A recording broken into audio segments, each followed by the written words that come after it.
Is everybody in? Is everybody in? The show is about to begin.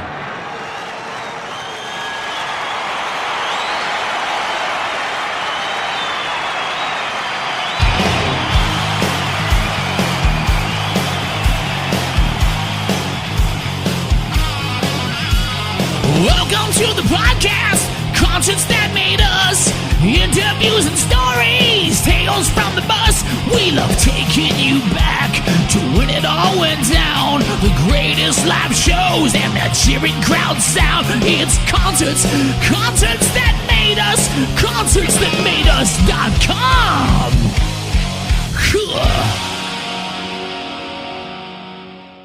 Hey, this is Cito from Wonderboom, or as you would say, Wonderboom, and you're listening to Concerts That Made Us. Close your eyes and open up now. Hear it again, the song of my love.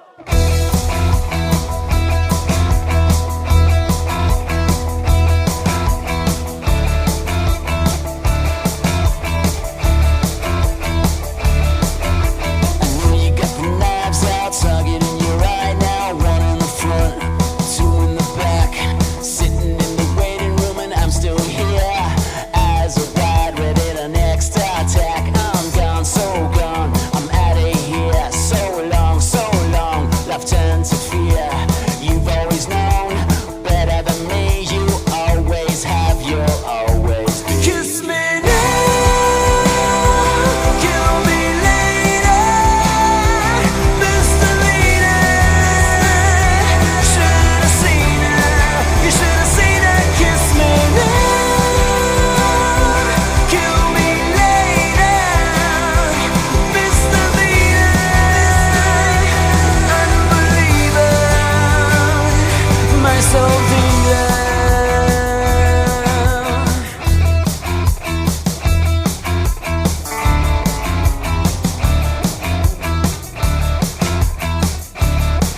You're my dopamine, nicotine, caffeine, adrenaline rolled into one. Clutching the mainframe, which is your first name, last name is mine. A little misdemeanor, some organized crime. We walk the wire high above the street. Feel your stomach drop to your feet. Don't look down before I fall. First I wanna see you crawl. Kiss me now, kill me later.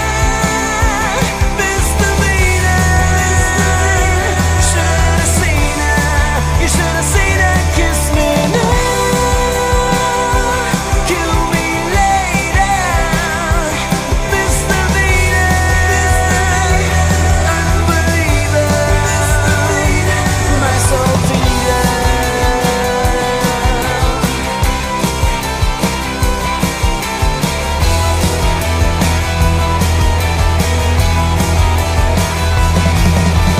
Close your eyes and open up now. Close your eyes and open up now. Hear it again, that song of my love. Hear it again, that song of my love. Close your eyes and open up now. Close your eyes and open up now. Hear it again, that song of my love. Hear it again, that song of my love. Close your eyes. Close your eyes. Close your eyes. Close your eyes. Close your eyes. Cito, you're very welcome to Concerts That Made Us. Thank you very much. So, big news, you guys have a new album, Hard Mode, dropping on March 22nd. What can we expect from it? I suppose it depends on the beholder. Those who know who we are as a band, like our fans and all that. I think some singles have been released so far, so people are going to have some of our fans are going to have a pretty vague idea as to what to expect.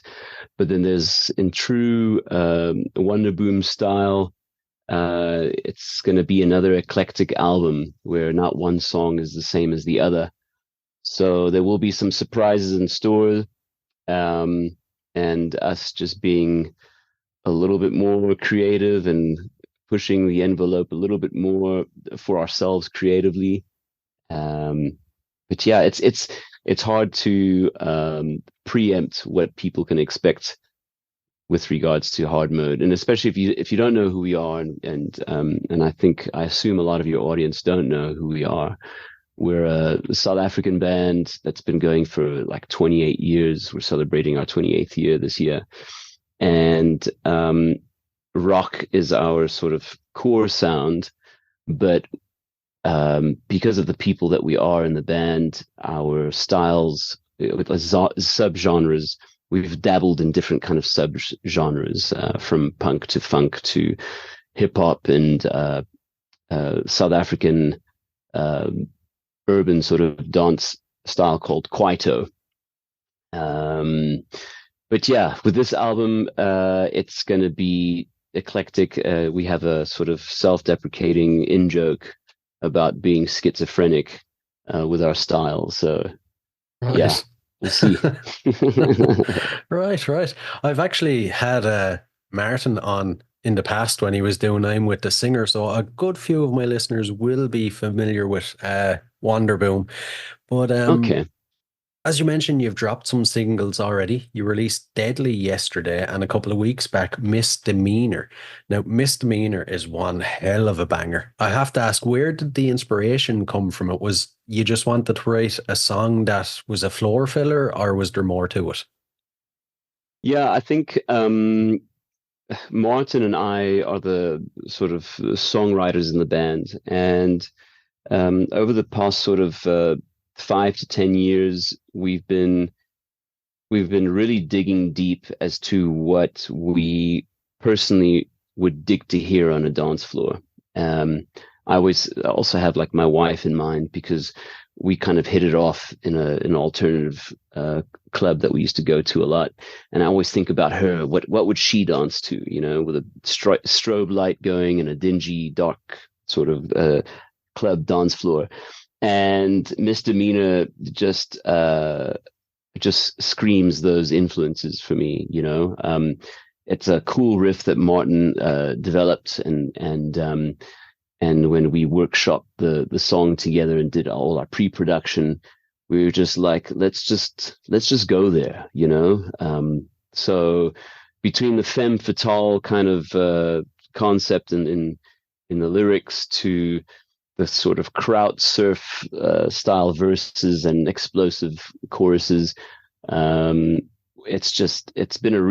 has been a real banger when we play it live as well. And I think the first couple of times that we played it without anybody hearing it just hearing it for the first time, we just got a great immediate response to it. So it's been quite positive. Right. And you know, the album, it follows on from your 2017 album, Rising Sun. I have to ask, why do you make us wait so long for new music? It's a good question. I think the flow of how our lives work. We've been going for 28 years and we haven't stopped. We've just been between gigging and recording. We're always kind of recording, but I think when we did our last couple of single recordings, we also just recently, well, not recently, but about 2004 now. So 5 years ago, we signed up with the label called Just Music, and the in-house producer is a guy that I've been wanting to work with for a while. His name is Matthew Fink. He's done some really great work, great musician himself, coming from great bands here in South Africa. And we're very like-minded. Between him, Martin, and myself, we've been creating some really cool, well, for me anyway, some really cool music. And so this album is basically a culmination of singles that we've been releasing over the past few years, well, since COVID, really, and a whole bunch of new songs. So it's kind of like we work in chapters. There's no sort of preset timelines. We just did feel that we needed to release an actual album now, and and it's exciting. It's I'm sorry to keep you waiting, but but it's just the way we've been flowing, and hopefully our next album won't take too long again. Fingers crossed. Fingers crossed. Something I'm always intrigued by is, the album is out in roughly 2 weeks' time. What does this Yeah. time period look like for the band? Is there anything you guys need to do, or is it just kind of some downtime? Yeah, so we just came back from tour, well, just came back, I suppose, January.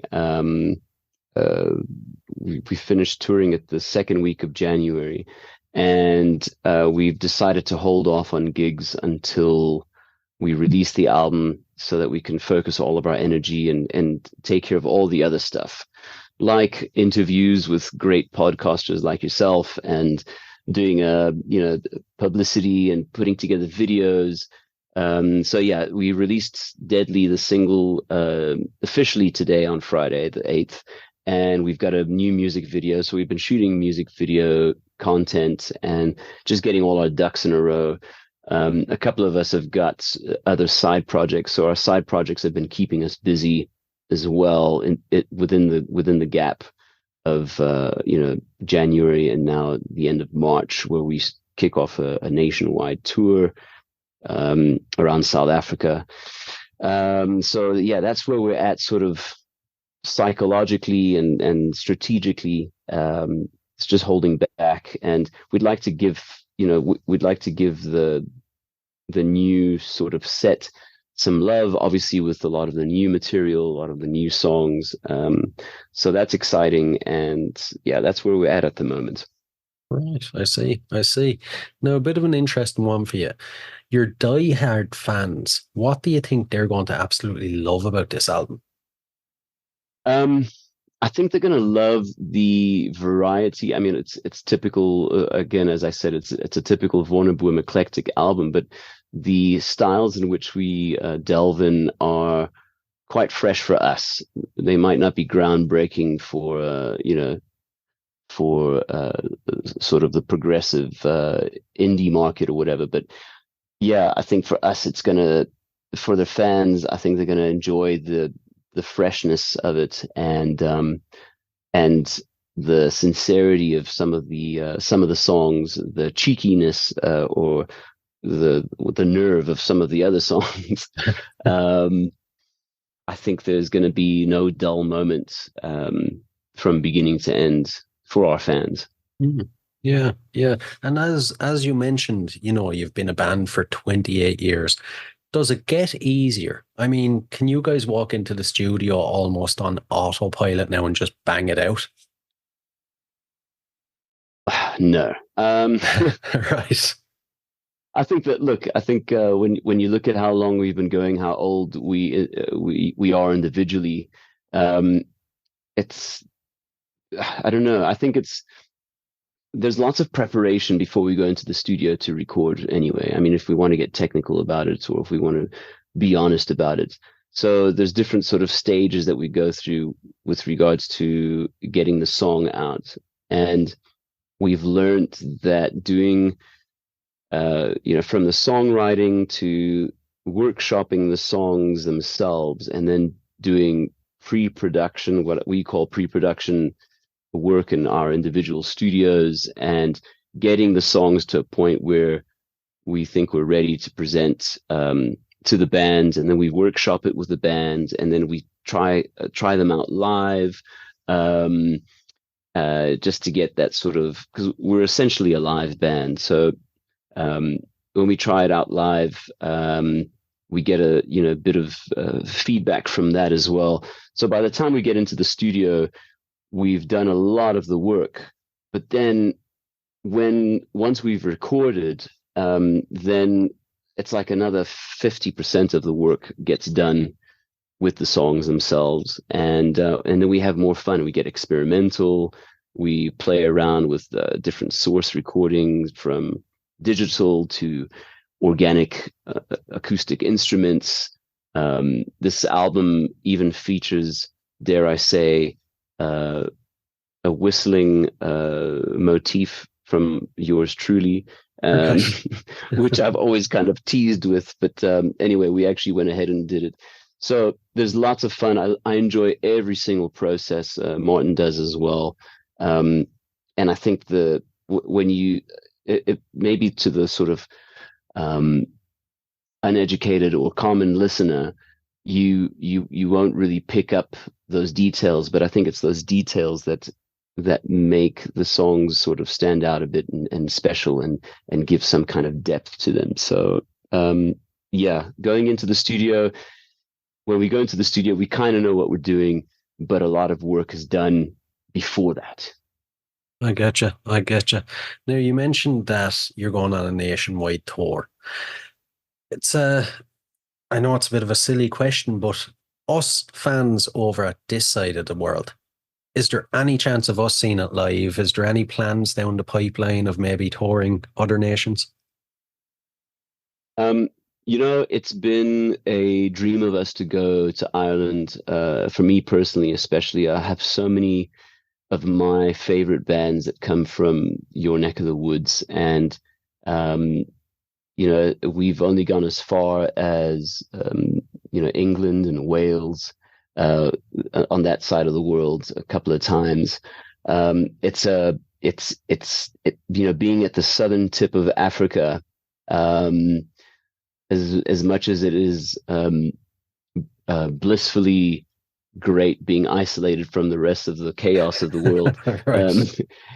It's still a dream of ours to hit that side and tour and get to meet everybody on that side, because I know the Irish love their music, love their live music, and I know that we probably have a good shot at making you guys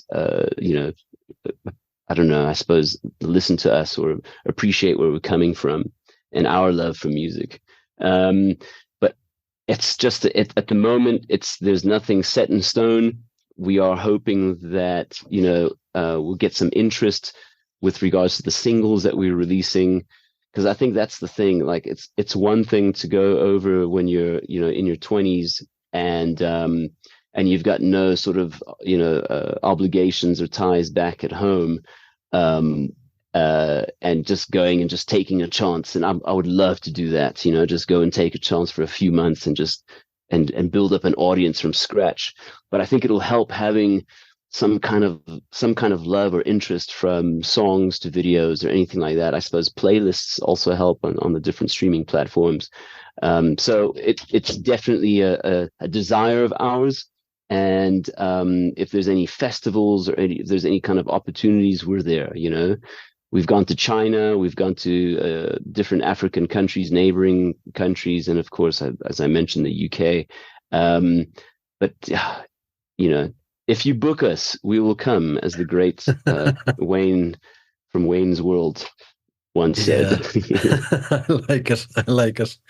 And something I'm intrigued by as well is, you guys, you're legends in the scene. Your legacy is well and truly set in stone. From your point of view now, who do you view as your competition these days, or is there any competition? I think when it comes to fighting for the sort of the small slither of the rock market, it's really not. There's really no real competition in that. We more sort of stand together here in South Africa. I know that rock has been out of fashion for a while. So I would say the real competition would be DJs, and hip hop. But as the normal, I suppose the typical cycle of rock, where it has to eat itself, it has to die before it becomes necessary to resurface.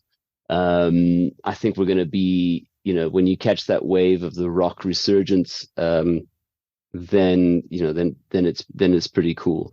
But at the moment, we seem to be coming out of a daze. So our real competition has been, just the attention of everybody going towards DJs and, I suppose, hip hop and EDM and that kind of thing. Yeah, it's similar over here. It's rock isn't really at the forefront. It's more pop and, indie stuff like that. But I feel like as well, even back in the 80s, it was like rock was almost a subculture, and it was cool to like it, but it wasn't what everybody liked. Yeah, exactly. Yeah, as soon as it becomes like fashionable, where they're using rock music for ads and syncs, and it's just like a fashion thing, then you know that it eventually it becomes saturated, and then people grow off it, they get bored of it, and rock has to keep things interesting for people. Like I'm quite critical of doing the same thing over and over again. I think we're not doing ourselves any favors when we just keep playing the blues, or keep rehashing or regurgitating stuff that people have heard before. I personally get bored, and I love to listen to all kinds of different music. So reinvention, repackaging, keeping things interesting. And I suppose the big bonus that we have as rock artists is our live performances. So it's about that connection. It's about the magic that you create. It's about I suppose the energy that comes from playing your instruments well, and in sync with the rest of the band. Yeah, nice segue as well, because I'm going to have to start asking you some concert related questions. It is concerts that made us after all. So, Cool. first up, an easy one. As a concert goer, what concerts do you think have made you? Oh my goodness. As much as I'm a long-lived musician, I'm a huge fan of lots of bands, and I would say. So, are you basically asking me like what are the best concerts I've gone to? What are my Basically, yeah. favorite ones? Yeah. Yeah, cool.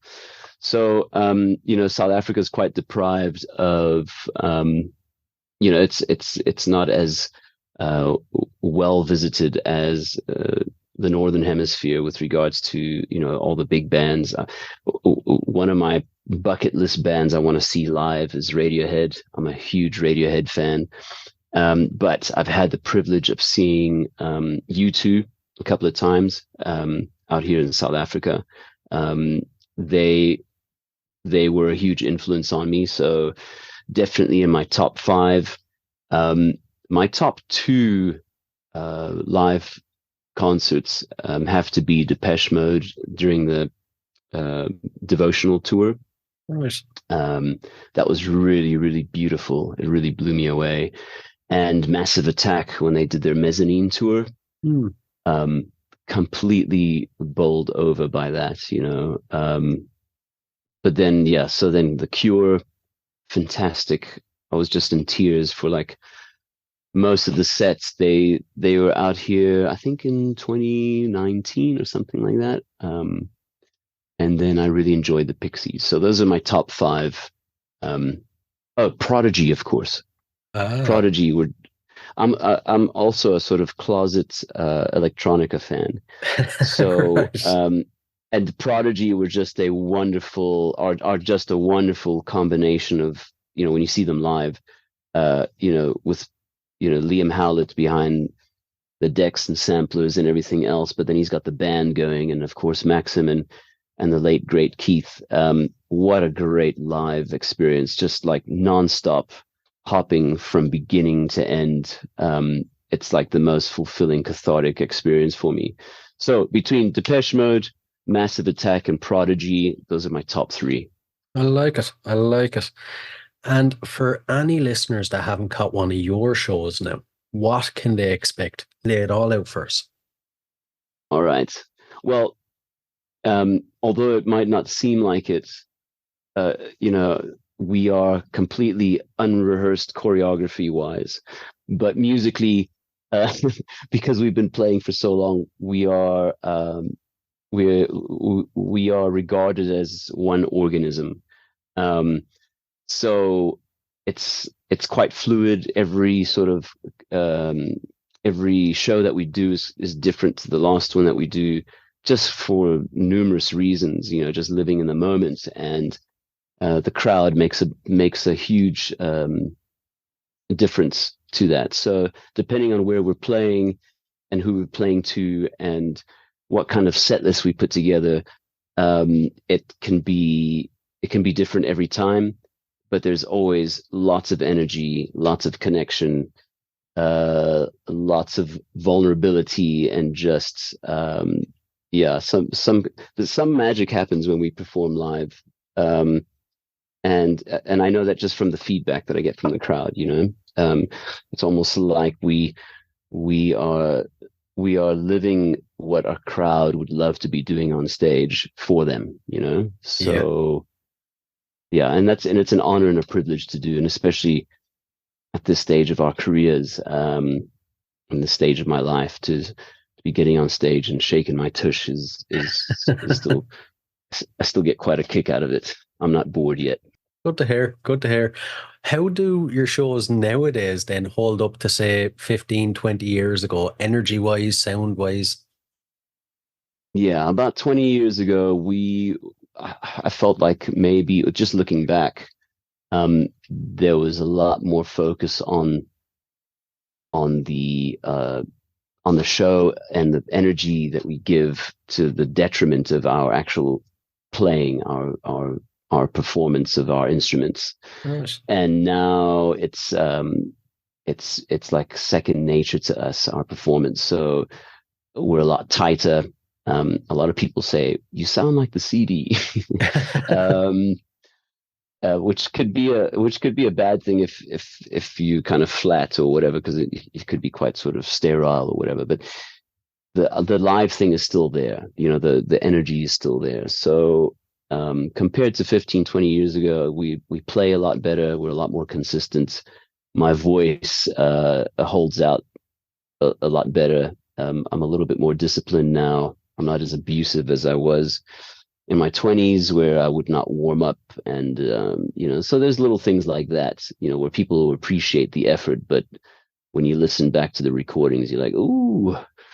And now it's not so much like that. Now at least it sounds good and it looks good. So yeah, I feel like I'm bragging, but yeah, I suppose those are the answers that you want from me. So Right, right. Sounds like a hell of a show now, to be honest. And yeah. I love asking this now. Out of all the gigs you've played over your entire career, is there one that sticks out as the highlight for you? Oh man, I- it's difficult to say, and I'm sure that a lot of your guests say that as well, because sometimes the sort of smaller, intimate gigs, there's like so much um, unexpected magic that happens in such shows, like especially the stripped down kind of unplugged shows, because you're kind of vulnerable, and people are listening to every fine detail. But I think as a sort of bigger picture, and for your audience to kind of have some kind of context as to the kind of shows that we've done, uh, we a few years ago we opened for Guns N' Roses when they came out to South Africa, um, and that was quite it was quite an experience, because it was the biggest crowd we've ever played to in one of our sort of iconic stadiums in Soweto. Um, it's called Soccer City or FNB Stadium, and our sets that we had like 20 minutes that was our set, and Guns N' Roses only came out like an hour later, and we were the only support band. So when we started playing, there was a few thousand people in front of us, which is even just hearing that sounds absurd, like, oh, just a few thousand. But by the end of our set, we had 60,000 people, and that was quite surreal. So, like, it might be predictable to sort of name drop and say, oh yeah, the biggest audience, and that was the best highlight. Maybe for many reasons it was a highlight, and we're still getting great feedback about that. And yeah, I think that those that came to the concert will agree that it was quite special. It was pretty awesome. Yeah, yeah. I have to ask, maybe Guns N' Roses aren't the best example of a band to ask this question of now, but what do you learn when you're playing with a band on that level? Yeah, songs. songs are everything. You know, obviously, you know, when they performed, they did like a 3-hour show, and they basically played everything in their catalog. And it's not like they have a huge catalog, you know, it's not that extensive. But, you know, something that I learned from them, because, you know, the production side of things is one thing, and it's easy to be impressed by, you know, all the smoke and mirrors and stuff. But like, there's so much power in a good song, and that's what your fans want. You know, that's what they come out. That's what they'll buy tickets for, is to experience those songs that have played such a role in their personal lives. So yeah, that would be my one big take from a band like that, is the songs are everything. Yeah, makes sense. Makes sense. And to flip that question around then, if you think of all the gigs you've played in your career, is there one that was maybe the worst, and how did you overcome it? Um, we, the very beginning of our career, maybe a couple of years in, we played at a festival in a town called Secunda, which is this, it's like this gas mining town. Yeah, not the greatest place. The air is like quite thick, but anyway, the people there, you know, obviously great.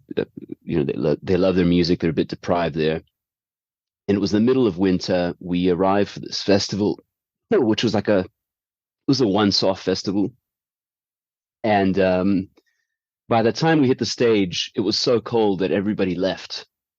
So the promoter, like Martin, is such a great sort of. He was good in getting the money out of the promoter, the promoter, because it looked like the festival was a bit of a failure, and we had driven out all that way, and we could have, like, you know, he would have not paid us. But Martin made sure. He's like, show me the money. And the guy opened the zipper of his MacGyver jacket and showed him like this roll of notes. He's like, here's the money. He's like, no, put it in my hand. So the guy put the money in Martin's hands, and the guy says, listen, I know there's nobody out there, but I want you to play like there's 10,000 people. So so we went up there, we plugged in, and not even the sound engineer was at the front of house. We literally played to nobody. Right. Everybody had gone to their tents, everybody had gone away, and we played a most passionate set, like there was 10,000 people in front of us, but there was nobody there. But yeah, I suppose that's, you know, there's some kind of romantic glory in that. Yeah. Maybe the most rewarding rehearsal you ever did. Yeah, no, that's exactly how we saw it, you know. Yeah. And when it comes to showtime, then your pre-show and post-show ritual, how do you psych yourself up, and then afterwards, how do you wind down? Well, it's definitely changed over the years. There used to be lots of drugs and alcohol involved in the past, Right. and nowadays I do vocal warm-ups. You know, on my way to the gig,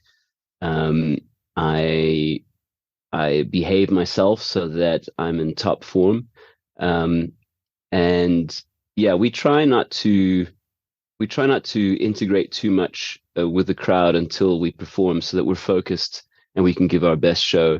I kind of feel that if you're hanging around and you just, like, you know, drinking and that kind of a thing, you lose focus, and it does affect your performance. But then thereafter, I mean, and that's me personally. The other guys in the band, they have different sort of rituals. Some guys step out for a smoke, and other guys like to take a drink. But for me as a vocalist, I'd like to just look after myself, make sure I warm up, which I learned from doing a bit of theater a few years ago. And after the show, yeah, just like get to meet everybody, chill out, wind down. It takes me a while for the adrenaline and the energy to sort of dissipate. So I'm not one of those guys that can get off stage and get into bed takes me a while to wind down. Yeah. Yeah, it depends on the situation, but yeah, that's me. Just chill out, get to meet everyone, do a few selfies. Um, you know, if there's a nice long drive, then listen to some cool tunes and sort of defrag that way. But that's my ritual. As boring as it sounds. I like it. I like it. Before we dive into the last couple of questions, then, future plans. I know the album is out on the 22nd. Is there anything else you want to let us in on? Yeah, man. I mean, I think we're basically we're going with the flow on this album. I'm feeling like the approach to this album's marketing and promotion and all that has been a little bit casual in that we haven't been forcing or it feels less contrived. We're just kind of going with the flow and just trusting that the songs speak for themselves and help help the whole process. So I think starting with the songs, I'm just trusting the process and hoping that people just enjoy it. And if we get enough interest, we will come to Europe and we'll come to Ireland. I have lots of friends who live out there, so it would be great for us to get there. If people like our music, please share and follow us on Facebook or like us on Facebook and follow us on Instagram and Twitter and that kind of a thing and connect with us.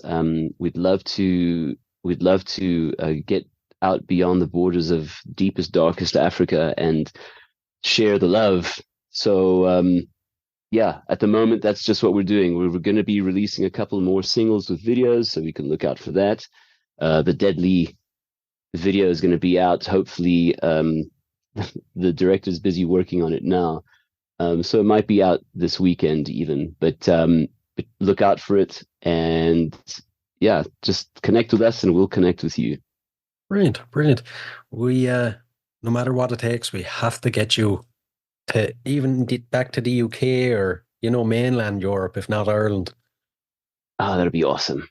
Yeah. It'll be a dream come true. Yeah, definitely, definitely. Right, we'll dive into the last couple. These are a few random, odd questions, but I'm intrigued to see your answers. First off, is there a fan encounter that sticks with you today? Yeah, there's been good ones and bad ones, I suppose. We had a great video shoot this past weekend, and one of our fans who is quite shy and I suppose physically not what you would call an influencer or anything like that. We did a sort of call to action for any of our fans who wanted to be extras on our video to come and join us. And she joined us, and she came to me during the shoot and she said, I'm having so much fun. I've always wanted to be an extra on something, like an ad or a movie or a music video or something. And this is the first time I've actually done it. And I want to thank you for being part of, for making me part of your video. And I found that to be quite special. I think the moments like that make me feel like it's worth it. Like what we're doing is really cool. Getting people to come out of their shells to experience what we're experiencing. So that was quite sweet. On the negative side, I've had a stalker that made her way, moved into a commune without my friends knowing that she was obsessed, and yeah, she ended up getting a tattoo and just following me everywhere from the places I worked to club gigs and stuff like that. And it got so out of hand that I had to get a restraining order. Oh my God. So yeah, so that there's that. But then there's all the love in between. So that's that. Right, right. Oh my fan God. This is my fan experiences. Right. Lovely. Nobody got hurt and we're all good. Well, that's the main thing. That's the main thing. Yeah. The next one. what are you currently obsessed with? It can be anything at all. Okay. I am a real coffee fanatic, and I even started my own coffee company with my roaster friend. We've teamed up, and yeah, I've made it my life mission, especially for the winter of my years, to learn as much about coffee and to know what other people love about coffee, and just to get the most out of the coffee experience. That's what I'm really obsessed with at the moment. Interesting. Definitely Yeah. something thinking outside the box. Yep. Non-musical, you know? Yeah, exactly. And back to music. If you had to spend 24 hours locked inside a room with any musician from history, who would it be? Oh man.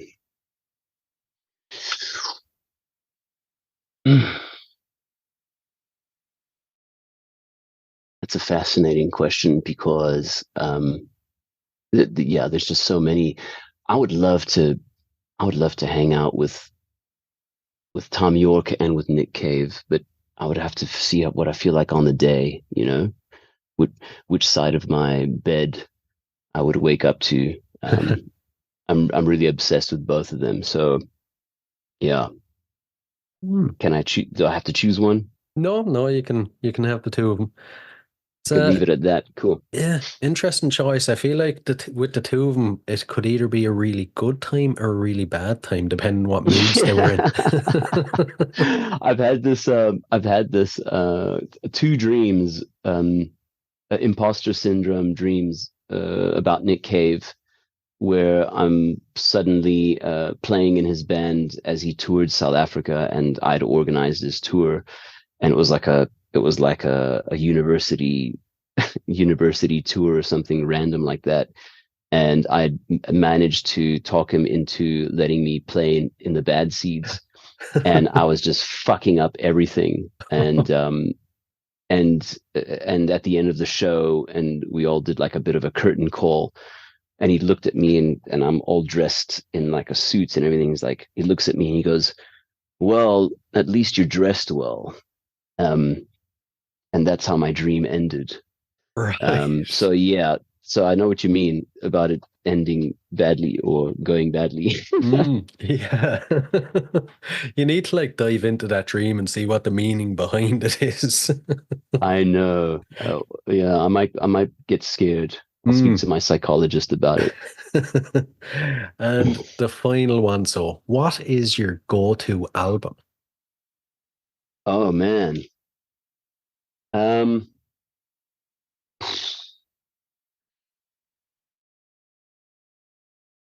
Portishead Dummy. Right. Okay. That's I mean, there's so many albums that don't grow old for me. In Rainbows, Songs of Faith and Devotion, some electronica that stood the test of time, because dance music can date easily. But yeah, just like off the top of my head, I just keep revisiting that album. I'm a big trip hop fan. That and Massive Attack's Mezzanine, Yeah. Perfect. Great choices. Yeah, really cool. Thank you. I'm glad you approve. Listen, Cito, it's been an absolute blast now. I've really enjoyed chatting with you. Oh man, likewise. It was really it felt really natural and cool, and I hope I get to meet you in person sometime.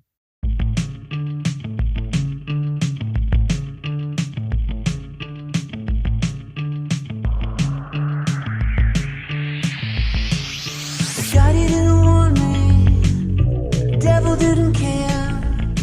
Now I'm gunning down my demons through your bottomless stair. Scrape the sky with a tear in your eye. We're all looking up. I don't know why. You hold me. All I see is what you mean to me.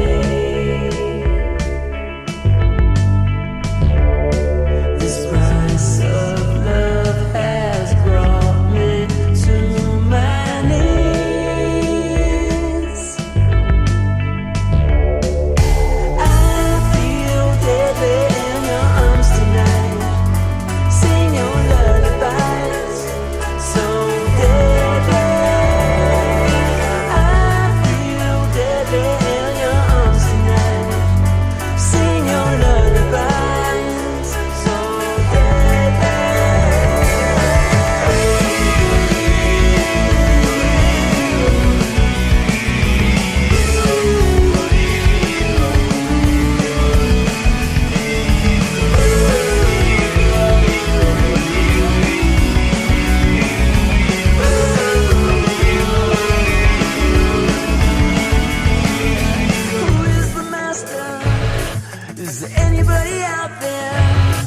as I spin out alone on this broken sphere.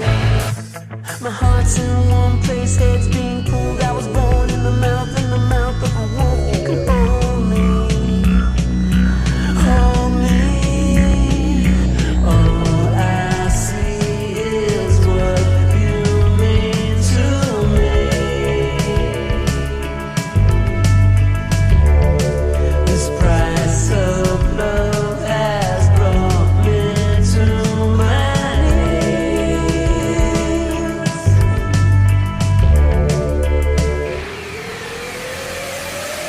I feel deadly in your arms tonight. Sing your lullabies, so deadly. I feel deadly in your arms tonight. Sing your lullabies, so deadly. I feel deadly in your arms tonight. Sing your lullabies, so deadly. I feel deadly in your arms tonight. Sing your lullabies, so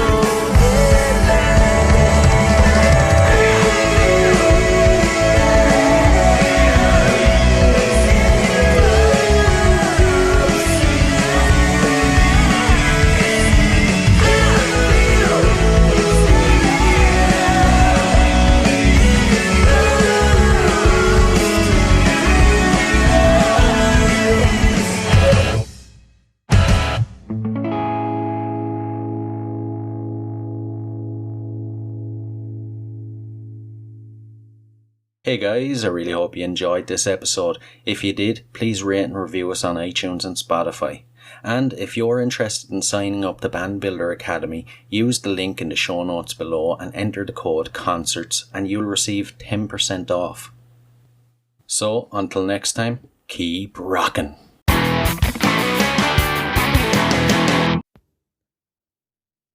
Hey, what are you guys still doing here? The show is over. It's over. You can go home. Go on. We'll see you next time. We'll be here. Bye.